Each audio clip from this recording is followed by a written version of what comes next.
gaafa jarri kuni rakkoo gaafa uumanii hoogganoonni warri kaan maaliif callisanii maal jedhanii Haayiluu Gonfaafaatu yuusin ergataa maalidhaa kan jedhamu tokko suura wayii tokko hima maxxanfamaa ture jechuudha. Amma warruma as keessaatii tokko faarfatee tokko abaarutu qormaata kan kufeedha. Kana booddee namni faarsu hin jiru. Bakka sanarraa Oromoon akkatti qabsoo isaa fuulduratti harkaanfachiifatu irratti bifa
Oromoo kuni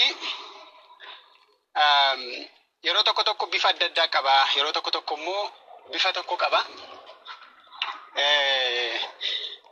Gaafa waa tolu namnu ilma wal faarsa.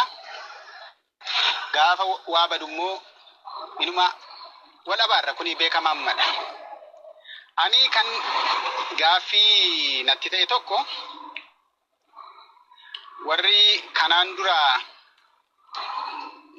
jaalmarroof jireenyaa walitti hidhee jaarraa kana keessaa hogganni akkasiin alatu jedhee warri morma isaatti kudhaammatee faarsaa ture. Har'a akkamittiin gargar baasee jireenyaan diinaa marroon gootaa warri jedhu anotoo ragaa gara achi gidduutti uumame sanotoo nuuf fidan silaa gaarii ture. Tokko isa kana. Lammaffaa immoo gaafa jarri kuni rakkoo gaafa uumanii hoogganoonni warri kaan maaliif callisanii humna isaaniitii olitti yoo ta'e yeroo baay'ee qabsoon kan sabaatii jenna. Inni kun soba. Qabsoon sabaan jedhamu suni siyaasumaaf dubbanna malee qabsoon hanuma hoogganaati. Isa kana walgoomsuudhumaa fi walitti dubbanna. Qabsoon uummataati. Uummanni bakka kamittidha waa'ee qabsoo isaa kan inni sagalee kennatee murteeffatee beeku hin jiru jechuudha. Nu sariphee lolaa miti. Akka mootummaattuu uummanni bilisaan sagalee isaa kennachuu hin dandeenye. Qabsoo riphee lolaa kan sabaatii gaafa jennu innumti hidhatee jiruyyuu sagalee isaa kennachuu bakka hin dandeenye keessatti kan sabaatii jennee gaafa dubbannu xiqqoo ishee nama qaanfachiisaa jechuudha. Taatee yeroo hundumaa ta'uudhaatiif namnu viidiyoon na bira jira, ragaan na bira jira, maaliin na bira jira, yoon gabbaasetti qaanoftu maaliidha kan jedhamu inuma dubbatama. Jechuun ragaan tokko inuma jira. Garuu yoo bahe maaltu uumamaa isa jedhuuf namni qabatee waan taa'uuf inuma qaba gariin. Garuu amma taatee amma ta'e kanarratti silaa keeffachaan ture ragaa sakandii 3 akka biran jirre beekama. Maaliif kanaan duras waanuma akkasii dhaadannaadhuma akkasii tokko fakkaruma akkasii tokkotu biyya balleessaa ture garuu waan takka immoo hin jiru. Dhugaan lafa jiru immoo haa ba'uu yoo jedhame immoo qabatamaadhumatti immoo inuma jira ragaansa. Isaanis waan kana gabbaasuudhaatii fi kaleessa natti fakkaata akka nu biraatii kaleessa kan taanii wal waamanii rakkoo kana furraa jedhanii dubbatanii waan irratti wal dhabaniiran qabu. Guutuunsaa jira. Isa duriitu hin taane isuma ammasuma kaleessa hin gaddaayyuu. Rakkoo isaanii kana abiddi gaafa bosona qabatu hunda aamsite bittu. Eddeetti gubaan saddootti hafu qaba. Amma gubaan waraana keessaa sababaan itti aamuu dide Hoogganatu bobaasaa jalatti abidda baatee deema yeroo hundumaa. Hooggana. Kana geeffadha akka gaariitti. Abiddi kun hundumtuu yeroo hundumaa kan inni ka'u hooggana biraati. Abidda kana dhaamsaa jedhamee waggaa 2-3 gaafa gaafatamanii isin diinaa maal jedhanii haayiluu gonfaafaatu isin ergataa maalidhaa kan jedhamu tokko suura wayii tokko hima maxxanfamaa ture jechuudha. Amma warruma as keessaatii tokko faarfatee tokko abaarutu suura namaa immoo si olii gadi gaggalagalchee maxxansaa ture jechuudha. Warruma kanatu sarara suura namaa gaggalagalchee ol galagalchee abaaraa oolaa jechuudha.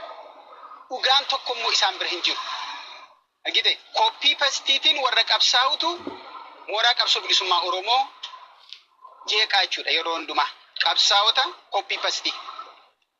Waan barreeffame itti kennamellee sirnaan warra dubbisuu warra hin dandeenyetu Oromoo immoo jeeqaa jechuudha.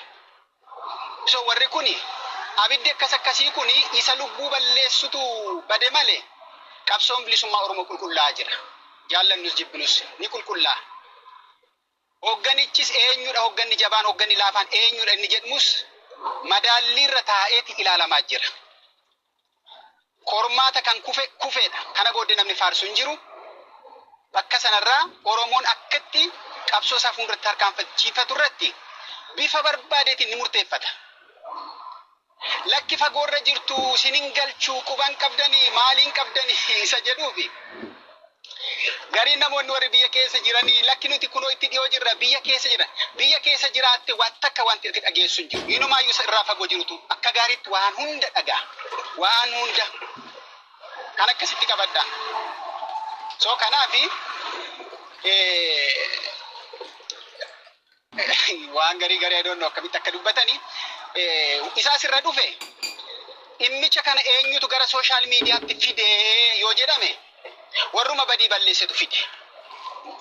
Warruma badii balleessetu badii kana awwaaluuf propagaandaa fakkeessanii amma sagaleen wayii tokko jira sagalee daqiiqaa 3 fi sekondii 30 fi daqiiqaa 2 wayii tokko kan waraabame ofuma isaanii sagalee sobaa wal waraabanii ofuma isaanii immoo facaasu suura sana sagalee sana karaa biraatiin. Agitani sagalee sanas finnee akkamitti waraabani maaliif waraabani isa jedhu ganaa irraatti dubbannaa jiru. Kijiba akkasiitiin qabsoon bilisummaa Oromoo deemuu hin danda'u jechuudha. Warra akkasiiti warri qabsoo bilisummaa Oromoo warri wal nyaachisu warra doolaarii 50 kiraan manaa irraa kaffalame waayifaayin irraa kaffalame warra qabsaa'utu taa'ee sagalee namaa waraabeeti bifa kanaatiin baga du'ee baga ajjeesee baga diigamee baga maalii ta'e ni jedhamu. Oromoodhuma gidduutti baga akkas ta'e inni jedhamu kun akkamitti dhufe? Bagaadhuma sanii maaltu fide? Ilmi namaa tokko akkuma namaatti common sense qaba ilmi namaa. Nuti amma Oromoon har'a common sense kana iyyuu dhabneeti jirra jechuudha. Akkuma namaatti yaadu. So sanatti gaafa deebi'ame hoogganoonni amma jiru gaaffii gurguddaa jala galee jira. Akka intelligensiin isaaniittis akka siyaasa isaaniittis akka hoogganummaa isaaniittis gaaffii jala galan kana keessaati ba'uu danda'u moo hin danda'anii isa jedhu cuunfaa isatti walitti qabamaa jiruu fi kanatu murteessa jechuudha. Isaan qofaatu murteeffata miti kana booda ni murteeffata uummannis. So kanuma jechuun barbaade isa kaan ittan deebi'a galatooma.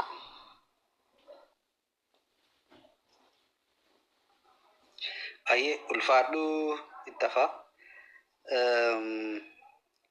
Marsaa nuti ceenagaa falmi daqiiqaa 3 qabdaati.